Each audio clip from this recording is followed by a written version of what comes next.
ಶಿಡ್ಲಘಟ್ಟದಲ್ಲಿ 40 ಕೋಟಿ ವೆಚ್ಚದ ನೂತನ ಜ್ಯೂಸ್ ಫ್ಯಾಕ್ಟರಿಗೆ ಭೂಮಿ ಪೂಜೆ. 600 ಜನರಿಗೆ ಉದ್ಯೋಗ ಅವಕಾಶ. ಶಿಡ್ಲಘಟ್ಟ ವರಮಹಾಲಕ್ಷ್ಮಿ ಹಬ್ಬದ ಶುಭ ದಿನದಂದು ಶಿಡ್ಲಘಟ್ಟ ತಾಲೂಕಿನ ರೈತರ ಮುಖದಲ್ಲಿ ಮಂದಹಾಸ ಮೂಡಿಸುವಂತಹ ಮಹತ್ವದ ಕಾರ್ಯಕ್ಕೆ ಚಾಲನೆ ದೊರೆತಿದೆ. ಕೊತ್ನೂರು ಗ್ರಾಮದ ಸಮಾಜ ಸೇವಕ ಹಾಗೂ ರೈತ ನಾಯಕ ಪಂಚಾಕ್ಷರಿ ರೆಡ್ಡಿ ಅವರು ತಮ್ಮ ಬಚ್ಚಹಳ್ಳಿ ತೋಟದಲ್ಲಿ 40 ಕೋಟಿ ವೆಚ್ಚದಲ್ಲಿ ನಿರ್ಮಾಣವಾಗಲಿರುವ ನೂತನ ಜ್ಯೂಸ್ ಫ್ಯಾಕ್ಟರಿಗೆ ಭೂಮಿ ಪೂಜೆ ನೆರವೇರಿಸಿದರು. ಶುಕ್ರವಾರ ಮುಂಜಾನೆಯಿಂದಲೇ ಆರಂಭವಾದ ವಿವಿಧ ಧಾರ್ಮಿಕ ಪೂಜಾ ಕೈಂಕರ್ಯಗಳು, ಹೋಮ ಹಾಗೂ ಶಾಸ್ತ್ರೋಕ್ತ ವಿಧಿ ವಿಧಾನಗಳನ್ನು ಪಂಚಾಕ್ಷರಿ ರೆಡ್ಡಿ ಮತ್ತು ಅವರ ಧರ್ಮಪತ್ನಿ ಲಕ್ಷ್ಮಿ ಅವರು ನೆರವೇರಿಸಿದರು. ಈ ಶುಭ ಕಾರ್ಯಕ್ರಮಕ್ಕೆ ಬಸವಣ್ಣನ ಗೂಲಿಪಾದ ಸ್ಪರ್ಶದೊಂದಿಗೆ ಭೂಮಿ ಪೂಜೆ ಮಾಡಿರುವುದು ವಿಶೇಷವಾಗಿತ್ತು. ರೈತರ ಕಣ್ಣೀರು ಒರೆಸಲು ದಿಟ್ಟ ಹೆಜ್ಜೆ. ಭೂಮಿ ಪೂಜೆ ಬಳಿಕ ಮಾಧ್ಯಮದೊಂದಿಗೆ ಮಾತನಾಡಿದ ಪಂಚಾಕ್ಷರಿ ರೆಡ್ಡಿ, ನಮ್ಮ ತಾಲೂಕಿನ ಅನೇಕ ರೈತ ಬಾಂಧವರು ತಾವಷ್ಟೇ ಕಷ್ಟಪಟ್ಟು ಬೆಳೆದ ಮಾವಿನ ಬೆಲೆಗೆ ಸೂಕ್ತ ಬೆಲೆ ಸಿಗದೆ ಕಣ್ಣೀರಿಡುತ್ತಿದ್ದರು. ರೈತರ ಈ ಸಂಕಷ್ಟವನ್ನು ಕಂಡು ನನ್ನ ಕಣ್ಣಲ್ಲೂ ನೀರು ಬಂತು. ಆಗಲೇ ನಾನು ನಮ್ಮ ಶಿಡ್ಲಘಟ್ಟ ಕ್ಷೇತ್ರದಲ್ಲಿಯೇ ಒಂದು ಮಾವಿನ ಮಾರ್ಕೆಟ್ ಹಾಗೂ ಸಂಸ್ಕರಣಾ ಘಟಕವನ್ನು ಆರಂಭಿಸಬೇಕು ಎಂದು ದೃಢ ನಿರ್ಧಾರ ಮಾಡಿದೆ ಎಂದರು. ಫೆಬ್ರವರಿ ವೇಳೆಗೆ ಫ್ಯಾಕ್ಟರಿ ಸಿದ್ಧ. ಹೌದು ವೀಕ್ಷಕರೇ, ಮುಂದಿನ ವರ್ಷದ ಫೆಬ್ರವರಿ ತಿಂಗಳ ವೇಳೆಗೆ ಈ ಬೃಹತ್ ಜ್ಯೂಸ್ ಫ್ಯಾಕ್ಟರಿಯು ಸಿದ್ಧಗೊಳ್ಳಲಿದ್ದು ಸುಮಾರು 500ರಿಂದ 600 ಸ್ಥಳೀಯರಿಗೆ ನೇರ ಹಾಗೂ ಪರೋಕ್ಷ ಉದ್ಯೋಗ ಅವಕಾಶಗಳು ದೊರೆಯಲಿವೆ. ನಾನು ರೈತರಿಗೆ ಯಾವುದೇ ಉಪಕಾರ ಅಥವಾ ಸಹಾಯ ಮಾಡುತ್ತಿಲ್ಲ, ಬದಲಿಗೆ ಅವರ ಕಷ್ಟಕ್ಕೆ ಹೆಗಲು ಕೊಟ್ಟು ಸಹಕಾರ ನೀಡುತ್ತಿದ್ದೇನೆ ಎಂದು ಪಂಚಾಕ್ಷರಿ ರೆಡ್ಡಿ ಅವರು ನುಡಿದರು.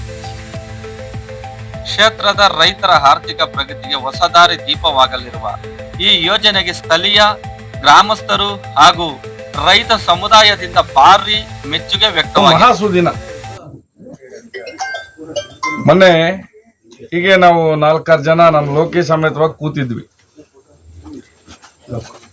ಮಾತಾಡ್ತಾ ಆ ಒಂದು ಮಾತಂದೆ, ಒಂದು ಸಣ್ಣ ಪೂಜೆ ಇಟ್ಕೊಂತೀವಿ ನಮ್ಮ ತೋಳ್ಪಡಿ ತೋಟ ಅಂತ ಹೇಳಿ ಬಚ್ಚಳ್ಳಿ ಹಾಗೂ ಕೊತ್ನೂರು ಗ್ರಾಮಕ್ಕೆ ಎರಡಕ್ಕೂ ಸೇರುತ್ತೆ. ಇದು ಸುಮಾರು 150 ಎಕರೆ 200 ಎಕರೆ ಜಾಗ. ನಿಮಗೆಲ್ಲ ಗೊತ್ತಿದ್ದಂಗೆ ಈ ವರ್ಷ ಮಾವು ಬೆಳೆಗಾರರು ಬಹಳ ಕಷ್ಟದ ಒಂದು ಪರಿಸ್ಥಿತಿ ಸಿಕ್ಕಾಕೊಂಡಿದ್ದು. ನಾವು ಎಲ್ಲ ಕಡೆ ಮಾಡಕ್ಕಾಗ್ಲಿಲ್ಲ. ಏನು ನಮ್ಮ ಶಿಡ್ಲಘಟ್ಟ ಸುತ್ತಮುತ್ತಲು ಚಿಕ್ಕಬಳ್ಳಾಪುರ, ನಮ್ಮ ಬಾಗೇಪಲ್ಲಿ, ಈ ಕಡೆ ಮುಳಬಾಗಲಿ, ಈ ಕಡೆ ಹಲವಾರು ಕಡೆಯಿಂದ ನಮ್ಮ ರೈತರು ಈ ಸರ್ತಿ ಮಾವಿನಕಾಯಿ ತಂದು ನಾವೊಂದು ಹೊಸದಾಗಿ ನಾದಾಸ್ ಫ್ರೂಟ್ ಕಂಪನಿ ಅಂತ ಹೇಳಿ ನನ್ನ ತಂಗಿ ಹೆಸರಲ್ಲಿ ಮಾವಿನಕಾಯಿ ಮಂಡಿ ಓಪನ್ ಮಾಡಿದ್ವಿ. ಸುಮಾರು ಡೈಲಿ ಒಂದು 200ರಿಂದ 300 ಟನ್ ಮಾವಿನಕಾಯಿ ಸರಬರಾಜು ಮಾಡಿದರು. ರೈತರಿಗೆ ನಮ್ಮ ಕೈಲಾದಷ್ಟು ತಕ್ಕ ಮಟ್ಟಿಗೆ ಒಳ್ಳೆಯ ಒಂದು ಬೆಲೆ ಕೊಟ್ಟು ಮಾರಿ ಒಂಚೂರು ಅನುಕೂಲ ಮಾಡಿಕೊಟ್ವಿ. ಇದನ್ನ ಸ್ವಲ್ಪ ದೊಡ್ಡ ಮಟ್ಟದಲ್ಲಿ ಮಾಡೋಣ ಅಂತೇಳಿ ಎಲ್ಲರ ರೈತರ ಆಶಯದಂತೆ, ನಮ್ಮ ಮನೆಯವರ ಕುಟುಂಬದವರ ಆಶಯದಂತೆ ಒಂದು ಸಣ್ಣ ಹಣ್ಣಿನ ಪಲ್ಪ್ ಫ್ಯಾಕ್ಟ್ರಿ ಒಂದು ಓಪನ್ ಮಾಡೋಣ ಅಂತೇಳಿ ಯೋಚನೆ ಮಾಡಿದ್ವಿ. ವಾರದಿಂದ ಮಾತನಾಡ್ಕೊಂಡ್ವಿ ನಾವು, ಲೋಕೇಶ್, ಹಲವಾರು ನಮ್ಮ ರೈತರು ಎಲ್ಲ ಸೇರಿ. ಅವರು ಸರಿ, ಈ ಒಂದು ಮಹಾಲಕ್ಷ್ಮಿ ಹಬ್ಬದ ದಿನ ಭಾಳ ಆಸ್ಪಿಷಿಯಸ್ ಡೇ, ಭಾಳ ಒಂದು ಒಳ್ಳೆ ಸುದಿನ ಅಂತೇಳಿ ಇವತ್ತು ಬೆಳಗ್ಗೆ 5 ಗಂಟೆಯಿಂದ 8 ಗಂಟೆವರೆಗೂ ಪೂಜಾ ಕಾರ್ಯಕ್ರಮ, ಗುದ್ದಲಿ ಪೂಜೆ ಇವತ್ತು ಹಮ್ಮಿಕೊಂಡಿದ್ವಿ. ಅದಕ್ಕೆ ತಾವೆಲ್ಲ ಬಂದಿದ್ದೀರಿ. ತಮಗೆ ನಮ್ಮ ಕುಟುಂಬದ ಪರವಾಗಿ, ನನ್ನ ಪರವಾಗಿ, ಆ ಮಹಾತಾಯಿ ಮಹಾಲಕ್ಷ್ಮಿ ಪರವಾಗಿ ಶುಭವನ್ನು ಕೋರ್ತಾ, ಈ ಒಂದು ನಮ್ಮ ಬಚ್ಚಳ್ಳಿ ಹಾಗೂ ಕೊತ್ನೂರು ಎಲೆಯಲ್ಲಿರುವ ನಮ್ಮ ತೋಳ್ಪಡಿ ಅನ್ನೋ ತೋಟದಲ್ಲಿ, ಇದು ನಾವು ಸಂಪಾದನೆ ಮಾಡಿ ಜಾಸ್ತಿ ಅಲ್ಲ, ನಮ್ಮ ತಾತನವ್ರ ಭಿಕ್ಷೆ, ನಮ್ಮ ತಂದೆಯವರ ತಾತನವರ ಭಿಕ್ಷೆಯಲ್ಲಿ ನಾವು ಬದುಕ್ತಾ ಇದ್ದೀವಿ. ಈ ಒಂದು ತೋಟದಲ್ಲಿ ಒಂದು ಜ್ಯೂಸ್ ಫ್ಯಾಕ್ಟ್ರಿನ ನಿರ್ಮಾಣ ಮಾಡೋಣ ಅಂತೇಳಿ ಸುಮಾರು ಒಂದು 40 ಕೋಟಿ ರೂಪಾಯಿ ವೆಚ್ಚದಲ್ಲಿ ಮಾಡೋಣ ಅಂತೇಳಿ ಇವತ್ತು ಗುದ್ದಲಿ ಪೂಜೆನ ನೆರವೇರಿಸಿದ್ದೀವಿ.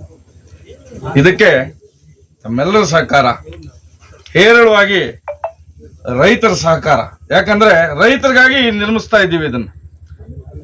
ಮುಂದಿನ ದಿನಗಳಲ್ಲಿ ಮಾವು ಹೇರಳವಾಗಿ ಬೆಳಿತೀವಿ ನಮ್ಮ ಕಡೆ. ಇವತ್ತು ಜ್ಯೂಸ್ದು ಮಾವಿನಕಾಯಿ 2 ರೂಪಾಯಿಗೆ ನಿಗದಿಪಡಿಸಿದ್ರು. 1 ಟನ್ 1,000 kg 2,000 ಅಂದ್ರೆ ಬರೀ 2 ರೂಪಾಯಿ. ರೈತರು ಏನಾಗೋದು ಹೇಳಿ? ಸುಮಾರು ಜನ ಈ ಕಡೆ ಹಲವಾರು ರೈತರು ನನ್ನ ಹತ್ರ ಅಳಲು ತೋಡ್ಕೊಂಡ್ರೆ ಏನಂತ, ರೆಡ್ಡಿ ಈ ಸರ್ತಿ ನಾವು ಮಾವಿನ ಮರಗಳನ್ನ ಕಡ್ದಾಕ್ಬಿಡ್ತೀವಿ. ಅವತ್ತು ನನಗೆ ಬಹಳ ನೋವಿನ ವಿಚಾರ. ಇವತ್ತು ಒಂದು ಮರ ನಾವು ಸಾಕ್ಬೇಕಂದ್ರೆ, ಒಂದು ಮರನ ಕಾಪಾಡಿ ದೊಡ್ಡದು ಮಾಡಿ ಅದು ಫಸಲು ಬರ್ಬೇಕಂದ್ರೆ ಒಬ್ಬ ರೈತನ ಜೀವನ ಪೂರ್ತಿ ಕಳೆದೋಗುತ್ತೆ. ಅಂಥದ್ರಲ್ಲಿ ಇವತ್ತು ಮರ ಕಡಿತೀವಂದ್ರೆ ಇನ್ನೆಷ್ಟು ನೋವಿನಿಂದ ರೈತನಿರ್ತಾನೆ. ಇದಕ್ಕೆ ಬರೀ ನಾವು ಪ್ರಯತ್ನ ಪಟ್ಟರೆ ಆಗಲ್ಲ, ಸರ್ಕಾರ ಮುಂದಕ್ಕೆ ಬರ್ಬೇಕಿಂತವು. ಸರ್ಕಾರ ಮುಂದಕ್ಕೆ ಬಂದು ಬೆಂಬಲ ಬೆಲೆ ಒಂದು ಫಿಕ್ಸ್ ಮಾಡಿ ಸರ್ಕಾರದ ವತಿಯಿಂದ ಏನು ರೈತನಿಗೆ ಸಾಧ್ಯವಾದಷ್ಟು ಅನುಕೂಲ ಮಾಡ್ಬೇಕಂತೇಳಿ ಈ ಸಮಯದಲ್ಲಿ ನಾನು ಕೋರ್ಕೊಂತೀನಿ. ಸರ್, ಏನು ಇಲ್ಲಿ ಜ್ಯೂಸ್ ಫ್ಯಾಕ್ಟ್ರಿ ಮಾಡಿರೋಂಥ ಹೆಸರೇನಿದೆ ಸರ್? ಇದು ನನ್ನ ತಮ್ಮ ತೀರ್ಕೊಂಡ್ರು, ನಾದುಬಿಂದು ಕಲಾತೀತ ರೆಡ್ಡಿ ಅಂತ. ಅವ್ರ ಹೆಸರಲ್ಲಿ ಕಲಾ ನ್ಯಾಚುರಲ್ ಫುಡ್ಸ್ ಅಂತೇಳಿ ಈ ಒಂದು ಫ್ಯಾಕ್ಟ್ರಿನ, ಜ್ಯೂಸ್ ಫ್ಯಾಕ್ಟ್ರಿನ, ಈ ಕಾರ್ಖಾನೆನ ಶುರು ಮಾಡ್ತಾ ಇದ್ದೀವಿ. ಸುಮಾರು ಇವತ್ತು ಅಂದಾಜು 40 ಕೋಟಿ ರೂಪಾಯಿ, ಇನ್ನೂ ಜಾಸ್ತಿ ಆಗ್ಬೋದು. 1 ಗಂಟೆಗೆ 20 ಟನ್ ಪ್ರೋಸೆಸ್ ನಡೆಯುತ್ತೆ. ಅಂಥದ್ದು 2 ಯೂನಿಟ್ ಮಾಡ್ತಾ ಇದ್ದೀವಿ. ಇದರಲ್ಲೇ ಒಂದೇ ಜಾಗದಲ್ಲೇ 2 ಯೂನಿಟ್ ಮಾಡ್ತಾ ಇದ್ದೀವಿ. ಸುಮಾರು ಒಂದು 8 ಎಕರೆ ಜಾಗ ಇದಕ್ಕೆ ಯುಟಿಲೈಸ್ ಮಾಡ್ಕೊತಾ ಇದ್ದೀವಿ. ಇದರಲ್ಲಿ ಹಣ್ಣು ಮಾಡಿ ಅದನ್ನು ಪಲ್ಪ್ ತೆಗೆದು ಬೇರೆ ರಾಷ್ಟ್ರಗಳಿಗೆ ರಫ್ತು ಮಾಡೋಕ್ಕೆ ನಾವು ಯೋಜನೆಯನ್ನು ಹಾಕ್ಕೊಂಡಿದ್ದೀವಿ.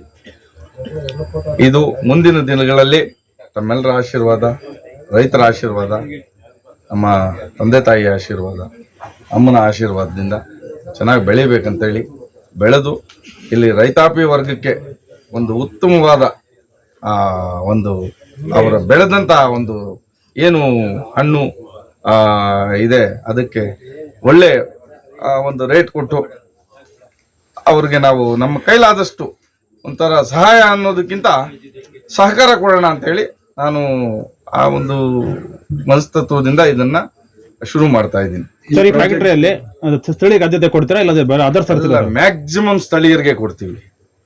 ಕೆಲವರು ಟೆಕ್ನಿಕಲಿ ಬೇಕಾಗಿರೋರ್ನ ಹೊರಗಡೆಯಿಂದ ತರಲೇಬೇಕಾಗತ್ತೆ.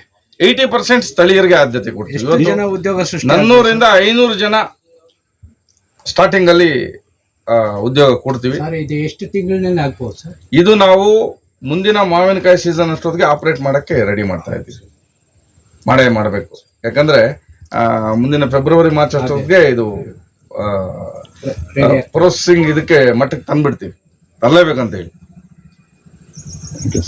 ಸರ್, ವಿಶೇಷವಾಗಿ ಎಲ್ಲ ಕಾರ್ಯಕ್ರಮಗಳು ಬಸಪ್ಪ ಬರ್ತಾರೆ, ಏನು ಸರ್ ಇದರ ಒಂದು ಉದ್ದೇಶ? ನಮಗೆ